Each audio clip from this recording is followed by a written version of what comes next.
Olá, seja bem-vindo a mais uma edição do Caldo de Cultura. E hoje eu estou aqui com meus amigos Jerônimo Teixeira, editor executivo de Cultura, e Felipe Vilicic, editor de Tecnologia, para falar da série mais aguardada aí do ano, mais ansiosamente aguardada, eu diria, Game of Thrones, e também sobre outra estreia, né, muito cultuada e que eu particularmente acho tão boa quanto Game of Thrones, que é o Penny Dreadful. Muito bem, e sem querendo, já vou dar um spoiler aqui. O que vocês acharam da ressurreição de Game of Thrones? Eu acho que não é tanto um spoiler, porque já é meio esperado, né? Sim. Sim, eu acho um lance muito habilidoso do pessoal do Game of Thrones de acabar o último episódio do ano passado com um assassinato, assim, vil, inclusive, né? Uma coisa assim, covarde, assim, a traição do Jon Snow. E numa série, isso que eu acho que é a grande habilidade da série, assim, uma série que costumeiramente, assim, desde o Ned Stark, lá na primeira temporada, você matava protagonistas, matava a gente principal da série, né? Os heróis, nenhum herói tinha garantido sobrevivência. E, no entanto, quando o Jon Snow morreu, causou comoção. Quer dizer, eles construíram assim, a trajetória dele ao longo da temporada anterior para você, assim, não é bom, agora esse cara que vai levar a coisa adiante, esse cara que vai conduzir a ação para desafiar os Lannisters, desafiar os vilões da história. E daí no último episódio, pum, pega um monte de gente lá e esfaqueia ele. Eles são muito habilidosos nessa manipulação, né, até da E aí a gente passou um tempão todo, como esse já é um trecho que não tem mais nos livros, né, o nosso amigo Martin, né, George R.R. Martin, não terminou esse livro, né? Terminou e guardou na gaveta. Ele está terminando agora, né? Diz o que tem agora comercial, né? Lance comercial. Mas enfim... Tem um certo bloqueio ali também dele, né? De toda maneira, esse trecho da história não está à disposição dos leitores, né? Então, assim, o Jon Snow vai voltar ou não vai voltar, porque, afinal, é um universo fantástico, as pessoas podem ressuscitar, né? Como de fato ele ressuscitou, e aí a gente passa as férias inteiras aí, né, entre uma temporada e outra, comentando, volta, não volta, será que ele morreu de verdade, não? E aí, não por acaso, o primeiro episódio dessa nova temporada, que nem acho que foi dos melhores episódios da Game of Thrones, foi um recorde de audiência, né? E eles esticaram mais um pouquinho para fazer ele voltar no final do segundo episódio. Eu acho que a habilidade aí também é isso, né? Você sabia que ele ia voltar, mas né, imaginava até que podia passar pelas mãos ali da bruxa ruiva, né? A Melisandre, né? Aquela atriz holandesa, Clarice von Houten. Mas sobre a qual tivemos também uma revelação. Depois a gente volta a isso. Voltamos a isso. Ela é bela, mas não tanto, né? Mas eles armaram uma cama ali, não foi uma coisa do tipo, ressuscitou e pronto, né? Teve todo um mise-en-scène ali, né? Uma coisa resolvida de um jeito impactante ali, né? E, de certa maneira, esse é a natureza do suspense. Não é que você não sabe o que vai acontecer.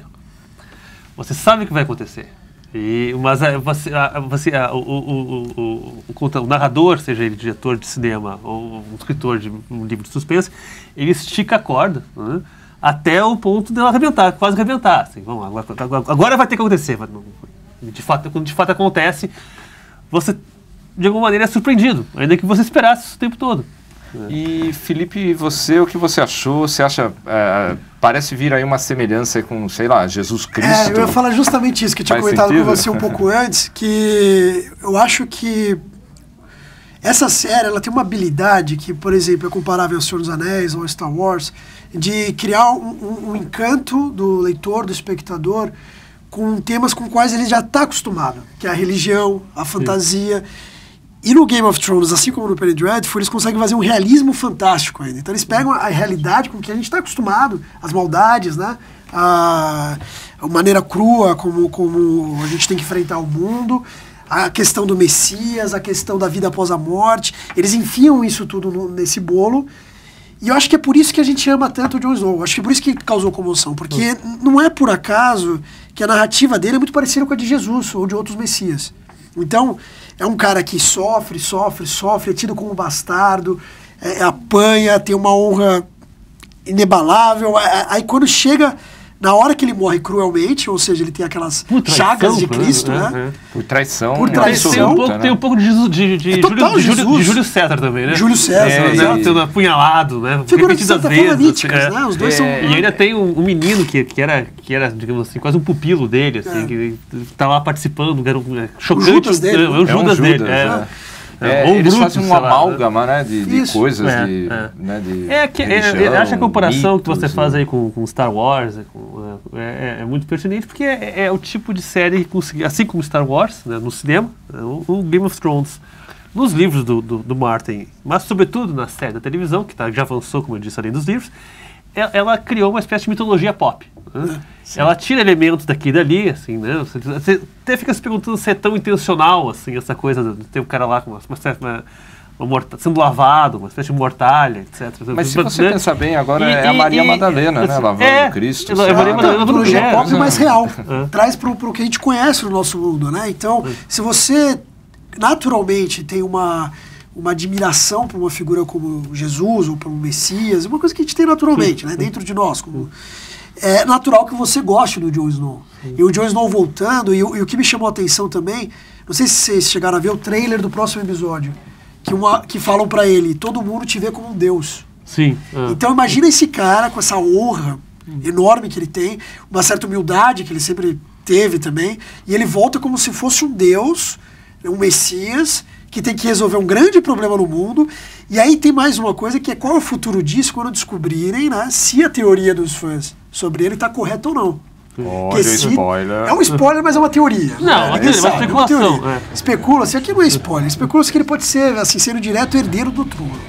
Se esse cara que voltou e é herdeiro do trono, imagina o que ele vai causar e a quantidade de seguidores agora que ele vai ter, de fiéis que ele vai ter. Só para deixar um pouco mais claro para o nosso ouvinte, o nosso espectador, ele seria o herdeiro do trono porque existe um mistério sobre quem seria a mãe dele. Isso. Né?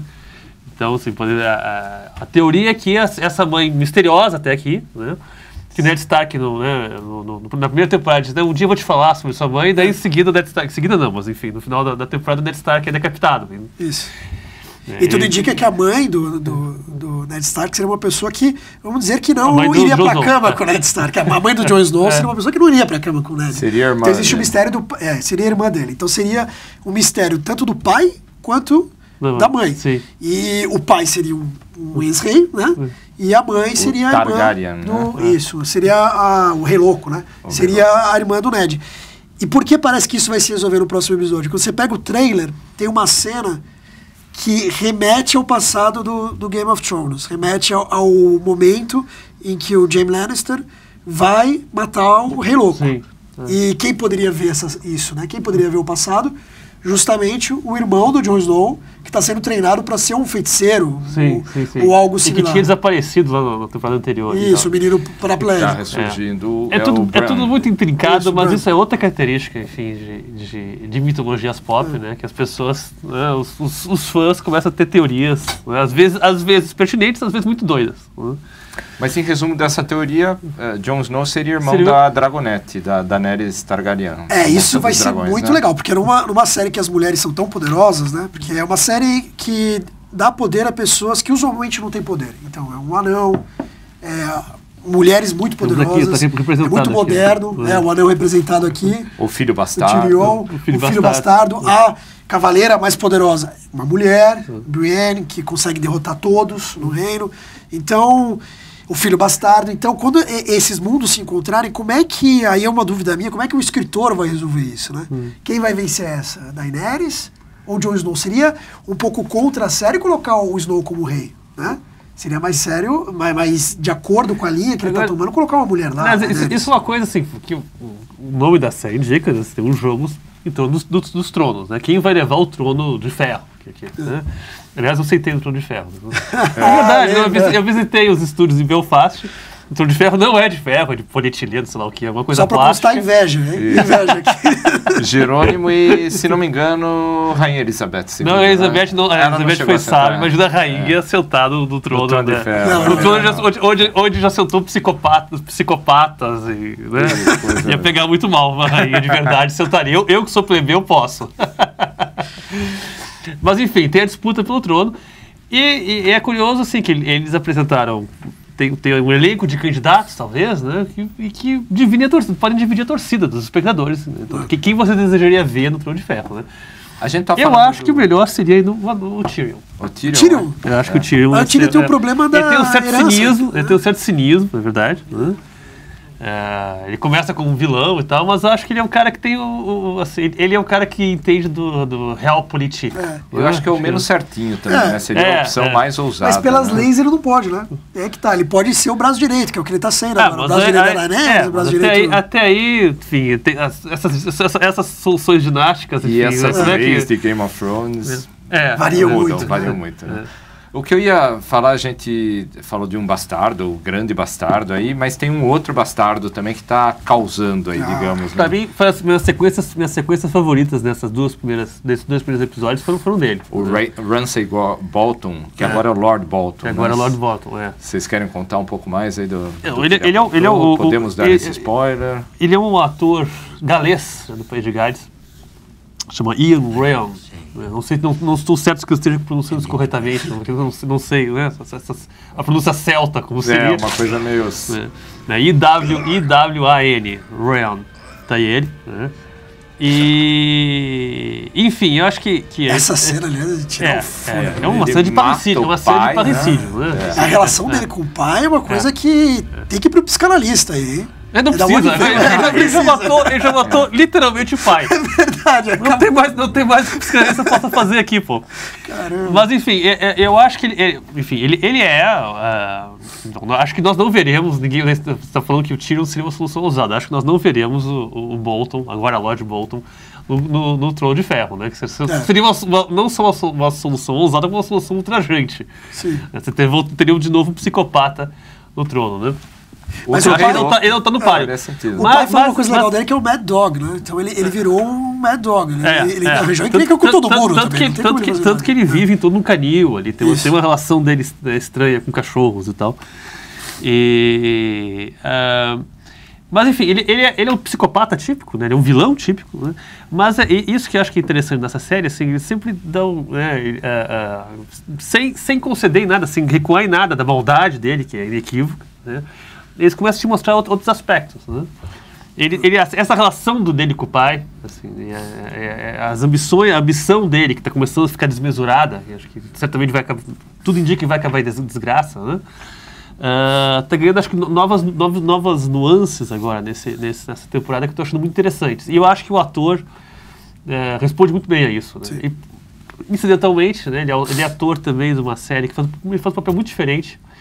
Uma série que você encontra, para quem é assinante do Netflix, você encontra lá, que chama Misfits. Uma série da BBC, que é uma espécie de Heroes marginal. Assim, né? É um bando de adolescentes que estão passando uma medida corretiva lá e que ganham, por uma tempestade misteriosa, ganham certos poderes. Né? E, enfim, ele faz um marginal também, não é uma pessoa boazinha nessa série. Mas é completamente diferente desse personagem. Eu acho que ele é um cara para se prestar atenção, assim, daqui por diante. Né? Tem uma coisa como vai seguir a carreira dele na televisão. Que vem na minha cabeça também desse personagem, que parece que tem uma fixação do Martin com mulheres, né? Mulheres que causam. A história dele tem isso também, porque quando morre a única mulher que ele parecia que tinha alguma afeição, que foi jogada no muro... ele endoida de vez. Aí fica... Ele vai matar até o pai. Então, antes ele estava um pouco controlado. Aquela mulher, você via que quando eles estavam na cama, ela controlava ele um pouco. Agora, quando sai esse elemento, ele ela era tão malvada quanto ele. Né? Ela jogava o jogo dele. Né? Mas com limite, né? Ele parece que passou. Então, parece que sempre ou a mulher está no poder, ou a mulher, ela está controlando o poder. Então é uma série bem feminista, né? É curioso, eu ia comentar isso, assim, teve todo esse debate, assim, meio, a meu ver, bem bizantino em torno Aquela cena entre os dois irmãos lá, né, os Lannister, né? Seria um estupro, seria... no incesto de fato. Os filhos dele já são incestuosos. Mas já são filhos de incesto. Mas, enfim, porque a relação deles, afinal de contas, é doentia. Eles estavam mostrando uma expressão de uma relação doentia, né? E ele também, o Bolton também ele estupra a Sansa. E aí estupro inequívoco, né? Na temporada passada, né? Eu acho, enfim, tem todo esse discurso meio militante sobre banalização do estupro, sobre glorificação do estupro. Eu acho que não existe nada disso. É um universo brutal, né? Embora seja um mundo de fantasia, né? Esses mundos de fantasia, assim, cavaleirescos e tal, com dragões e com magia, etc., são muito calcados, talvez não na Idade Média real, mas uma certa ideia, um certo clichê que a gente tem sobre a Idade Média, que é isso mesmo, que é um mundo de homens, é um mundo sanguinário. Sim. E é um mundo onde certamente estupros acontecem. E, no entanto, como você disse, é uma série feminista também. Sim, e as mulheres saem fortes. Só elas existem. Você pode ver que os homens sucumbem. É uma série que quando o homem é torturado, quando o homem passa por um mal bocado, assim, ele vai pro saco. Todos os homens, né, dessa série, quando são pressionados, inclusive o Ned Stark, um lorde poderoso, um herói, quando ele foi pressionado, ele caiu. As mulheres não caem. As mulheres, elas são pressionadas, passam por coisas péssimas, horríveis, são torturadas mentalmente, fisicamente, sobrevivem, e não só sobrevivem, como continuam mais fortes, igual a Sansa. A Sansa, ela sofreu, só que a força dela só aumentou. E neste momento... Sim, porque lá no início da temporada, ela era uma dondoca. Sim, e de repente agora ela tá começando a virar uma rainha. Uma rainha, exato. Isso para não falar na área, Stark, que também que é um passo além. Por um aprendizado duro ali, né? E certamente vai explodir lá na frente. E tem a nossa feiticeira que a gente descobre agora que é... A Melisandre, que é um pouquinho mais velha do que a gente imaginava. Que é um pouquinho mais velha do que a gente imaginava. Que eu acho que é um gancho pra gente passar pra outra série. Porque é Dorian Gray ali, né? Eu ia até mencionar um outro gancho, porque ele falou em realismo fantástico. Obviamente não é um realismo fantástico latino, né, Gabriel Garcia Marques? Sim. Mas eu entendo isso como que é o que você falou também, que são séries de fantasia, mas a sacada de ter, assim, dramas humanos muito densos, né, de coisas, né, você vai fundo na psicologia, né, na tortura dos personagens. Então tem tem uma fronteira ali com usa um realismo, né, para falar de fantasia, é um caldo muito rico ali, né? E eu acho que o Penny Dreadful, apesar de ser uma série mais voltada a terror, Inglaterra vitoriana, outra pegada, ela também comunga, né, desse traço aí com Game of Thrones. Sim. Né? Extremamente. Mas até, eu acredito que assim, eles pegam o mundo real, eles imaginam o mundo real e falam, e se no mundo real tivesse isso, aquilo, tivesse no Game of Thrones um dragão, se tivesse no Penny Dreadful um vampiro, né, que tem a ver com o novo episódio. Então, se o mundo real tivesse isso, como ele seria? É diferente de como era o Tolkien, que é transportar a gente para um outro mundo. Né? O Tolkien, se lê O Senhor dos Anéis, ele descreve tanto, ele fala da árvore que é assim, assado. Ele passa tanto tempo descrevendo porque ele está transportando para um mundo que não existe. E ao mesmo Esse tempo, é o contrário, ele traz para o mundo real. Tanto existe que o Game of Thrones, o livro uma distinção querendo ser muito cabeça aqui na história, mas tem do Todorov, que é o crítico, né, ligado ao estruturalismo francês. Tem um ensaio que é justamente sobre esse universo do Penny Dreadful, né? Os personagens, né? Os livros de ficção fantástica do século XIX.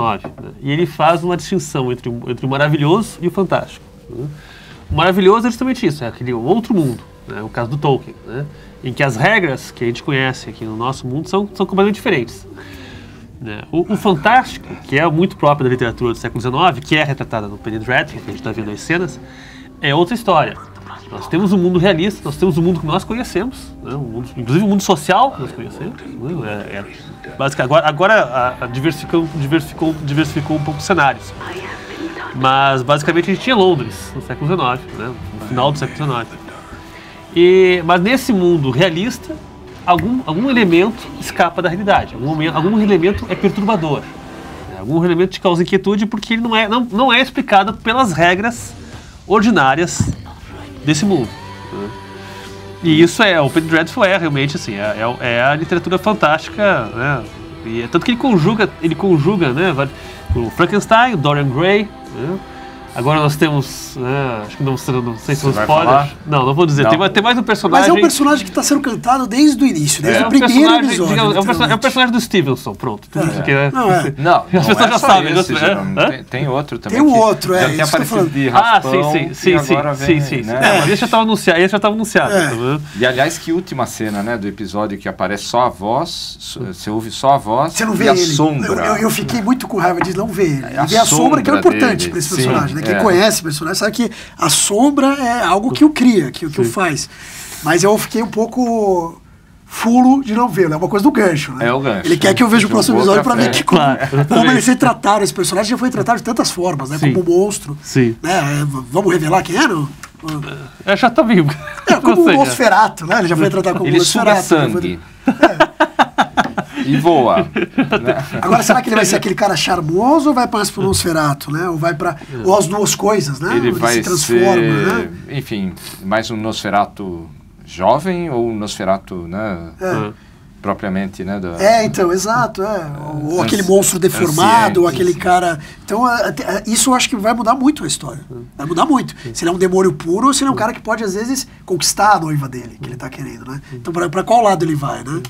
Eu até acho que assim, como na última temporada a Eva Green, né? Maravilhosa, aliás, na série. Né? Em vários sentidos. Faz Vanessa Ives, endemoniada. Baita atriz. Nossa, aliás, que série de atores. O Frank Stan é incrível. Né? O Kinnear, né? Como é que é o nome dele? Rory Kinnear. É um grande ator também. É um grande ator inglês. Só atores incríveis aí. Na última temporada ela tinha basicamente enfrentado Satanás, né? Então, assim, eu até acho que ela foi um downgrade agora.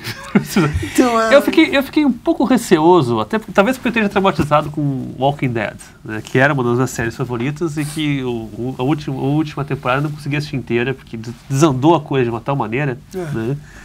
Mas eu te falo que o último episódio, essa série realmente... Essa temporada foi horrível, mas o último episódio entra um cara com um bastão que dá uma resolvida. Vamos ver se melhora. Pois é, mas eu acho o bastão ex-máquina. Bastão ex-máquina, exatamente. Mas enfim, eu fiquei um pouco traumatizado com o Walking Dead, eu fico com medo assim, porque acho que é uma característica das séries modernas, né, desse boom de qualidade, né, que teve, né, a partir, sei lá, da família Soprano, né, Mad Men, Breaking Bad, né, Walking Dead nas suas primeiras temporadas, né, e Game of Thrones e outras tantas, é que assim, antigamente você tinha o Kojak, você tinha o Columbo, você tinha o Starsky Hutch, e cada episódio uma historinha fechada e não existia propriamente um desenvolvimento de personagem. Né? Eles eram sempre os mesmos. Né? O Columbo era sempre o cara, né, muito inteligente, mas que ninguém dava nada por ele, porque ele era meio largadão, mas que resolvia o mistério em cada episódio. Né? Ele era um tipo, né? Era um tipo, todos eles eram tipos. Né? Aqui, depois, a partir, pelo menos, né, eu acho que a Família Soprano da HBO sendo um marco, né, você começa a ter personagens que vão se desenvolvendo. Né? O Jaime Lannister, por exemplo, no Game of Thrones. Né? No primeiro episódio, na primeira temporada, você vira apenas como um lacaio da irmã. E matador de crianças. Matador de crianças e um assassino, um cara truculento, etc. Na segunda temporada, de repente, você começa, com a relação dele com a Brienne, você começa a ver outras coisas dele. Né? Você começa a ver que existe uma certa humanidade dele. Que o fato de ele ter matado o rei doido, né? Respondia ali um certo imperativo ético até. Né? Então essas coisas vão sempre, essa maneira de desenvolver personagens, começar a ver ele por outra luz, e do personagem mudando conforme os acontecimentos, né? E se desenvolvendo, né? e se tornando cada vez mais complexo, é muito particular dessa nova leva de séries. Né? O que eu acho que o Walking Dead errou é que, pelas tantas, não é mais isso que está acontecendo. Né? Você está acrescentando mais personagens, acrescentando novas situações, mas os personagens, esse desenvolvimento dos personagens foi pro ralo. E você acha que o Penny Dreadful tem esse risco? Eu acho que tem esse risco. Eu acho que nesse primeiro episódio, que já vai ser exibido para HBO hoje na sexta-feira, mas já está no HBO Go, para quem vê pela internet. Nesse primeiro episódio, tudo bem, é um episódio de transição, né? Você está colocando os personagens se dispersaram, tem um lobisomem lá nos Estados Unidos, né? Tem outro, né, explorando o Ártico, tem outro que está na África, e tem aqueles que permanecem em Londres. Então você está situando cada um deles, né? Tô vendo como é que eles vão convergir. Né? O personagem do Dorian Gray até nem apareceu nesse primeiro episódio. É um episódio, é de transição, certo? Mas estou com medo assim, que eles só fiquem colocando novas situações e novos personagens e não realmente desenvolvendo os caras como deviam. Pois é, eu acho, na primeira temporada, eu fiquei com esse temor, né, do negócio de escambar, de ser uma coisa pretensiosa, porque tinha 1000 personagens, citações literárias, né, uma amálgama ali. Por isso eu dou o benefício da dúvida agora. Eu me enganei, realmente era uma grande série. Então, eu acho também um episódio de transição e tem esses novos personagens que eu espero que eles tenham uma função realmente, né, importante e que ajude a apontar para algo mais, né, uma evolução aí nessa complexidade dos outros personagens, por exemplo, da Vanessa Ives, né, mas, enfim, a premissa, a conferir realmente. Você falou da primeira temporada, assim, a premissa da série parece demais com aquela a Liga Liga Extraordinária. A Liga Extraordinária. Quadrinhos, por favor, não um filme. O filme não tem nada a ver com não vi os quadrinhos. Mas é que o filme era muito tolo. O filme era tolo. Mas eu ia até acrescentar isso, que assim, eu tive a mesma impressão que o Marcelo aqui no começo, né, no primeiro episódio, segundo episódio, não me assim, eles não me conquistaram. Parecia forçado. Parecia forçado. Mas aí a coisa começou a confluir e deu certo. Então, eu acho que essa volta tem essa característica confusa, mas eu espero, até como fã, que seja, que tenha um planejamento. Que o roteirista tenha pensado desde o início isso. E o que prova é a aparição do Drácula. O Drácula ele é cantado desde o início. Como assim? Que spoiler é esse? A gente já falou tanto aqui. Já abrimos tudo aqui. Eu acho então, já abrimos que, olha... Mesmo os índios. A rigor ele não aparece. Não aparece.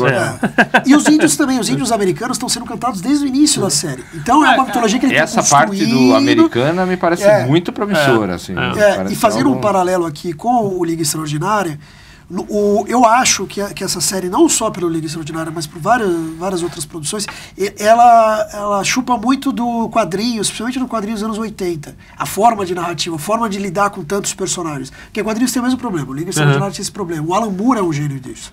Então quando o Alan Moore faz o Watchmen, por exemplo, ele tem lá trocentos personagens, mas ele sabe lidar com aquilo tendo um tema único que os leva. E é um tema não só a história, mas é uma temática, né, uma que perpassa todos eles. E eu vejo isso no Penny Dreadful. Eu vejo que tem essa coisa do obscuro, de como eles lidam com o mítico, como eles lidam com o desconhecido, com o diabólico. Eu acho que tem isso em todos os personagens. No Walking Dead, não. Eu acho que nisso que o Walking Dead se perdeu. Ele tem muitos personagens, cada um tem seu interesse, e você não está interessado em nenhum, no fim. Não existe algo que os impulsiona. E eu acho que tem muito assim, tem acho que o Logan, não, o roteirista. John Logan, que também é roteirista de alguns filmes do James Bond, dos mais recentes.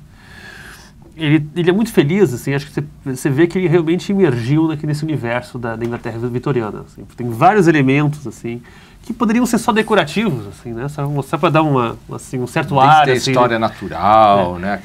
Agora tem uma visita ao Museu de História Natural. Né? Tem a exploração da África, né? Que é o personagem lá do momento Dalton. Coração das Trevas. O momento do Coração das Trevas. O Timothy Dalton provavelmente é baseado no Stanley, né? Que foi um explorador famoso da África e também um carniceiro da África, por assim dizer. O cara foi monstruoso na maneira como lidava com as populações nativas. Tem assim, os opium dens, né, os muquifos de ópio que existiam em Londres no século XIX, apareciam lá no início da primeira temporada. E tudo tão agora nessa última tem a morte do Tennyson. Né? Lord Tennyson, que foi momento aqui agora, a gente tem até uma foto dele aqui. Momento Clube do Livro dentro do Call de Cultura. Assim, Lord Tennyson foi assim, mal comparando, assim, foi para a Inglaterra, no século XIX, que o Olavo Bilac foi pro Brasil, também no final do século XIX, início do XX. O poeta da pátria. O poeta oficial, assim, né? Realmente, assim, ele é um cara que encarnou muito esse espírito vitoriano, né? E então ganhou o título de Lord e tal. Tem um dos poemas mais famosos dele, são aquela carga da cavalaria ligeira, que é baseado no episódio da Guerra da Crimeia, né? Foi um episódio estúpido que uma cavalaria foi fazer uma carga contra metralhadoras e tal, os caras acabaram devastados. E ele coloca isso com um ar de muito heroísmo, etc. Né? Era um bom poeta, né? mas que sobre ele pesou um pouco, assim, acho que ele saiu nas gerações seguintes um pouco prejudicado justamente pelo oficialismo dele, digamos assim, né? Ele era, e aí tem todo esse episódio acontece, né? Aliás, o nome do episódio, né? O dia em que Tennyson morreu, né? Todo episódio acontece debaixo dessa figura. Que é em 1892. 1892, né? Exato. Né? Bom, olha, gente, com esse momento cultural maravilhoso que Jerônimo nos proporciona. Antes de você, talvez, não é a primeira vez, aliás, que a poesia aparece, assim, tem vários os diálogos. O próprio John Clare, isso na série inteira. Os diálogos, realmente, e não é só, assim, o mais óbvio da poesia, assim, é alguém que conhece a fundo a literatura, a literatura e a história do período. E a forma como ele amarra tudo isso com a trama, né? Olha, é um trabalho de tapeçaria fina, os diálogos eu acho que são os melhores diálogos da TV atualmente. Eu concordo. Mas, gente, a conversa está muito boa. Essa conversa poderia ir longe, assim, né? Mas eu sou informado aqui de que a gente já ultrapassou nosso nível de spoilers, né? Permitido. Ainda bem que a gente não tem mais livro. Enfim, tinha que ter um alarme aqui dessas pessoas começavam... Spoilers. Queria agradecer pela audiência e dizer que essa foi mais uma edição do Caldo de Cultura, né? E aproveitem esse momento de ressurreição de Game of Thrones, que vale a pena.